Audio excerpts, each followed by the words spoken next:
Bumuhos ang pakikiramay at takidalamhati sa pagpanaw ng dating alkalde at kongresista ng Marikina na si Bayani Fernando na ilang taon ding nagsilbi bilang pinuno ng Metropolitan Manila Development Authority. Ito'y matapos buksan sa publiko ang burol ng dating opisyal sa Queens of Angel Chapel sa Riverbanks, Marikina mula noong araw ng Sabado. Ang huling araw ng public viewing ay tinakda ngayong araw ng Lunes, alas 3 ng hapon hanggang alas 11 ng gabi. Una nang dumalaw ang iba't ibang opisyal ng gobyerno sa burol ni Fernando at bumuhos din ang papuri para sa dating opisyal. Ayon kay Senate President Mig Zubiri, si Fernando ay visionary na malaki umano ang iniwang civic lessons para sa pagrespeto sa batas at basic good manners para sa ikagaganda ng komunidad. Ayon naman kay Senator Francis Tolentino, malaki ang naging ambag ni Fernando sa innovation at creativity sa Metro Manila.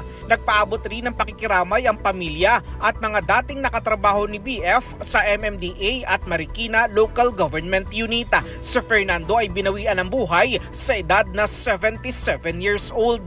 Para sa kauna-unahan sa Pilipinas, DCRH, ito si Christian Manio, tuloy-tuloy sa pagbabalita, tuloy-tuloy sa serbisyo, sama-sama tayo Pilipino.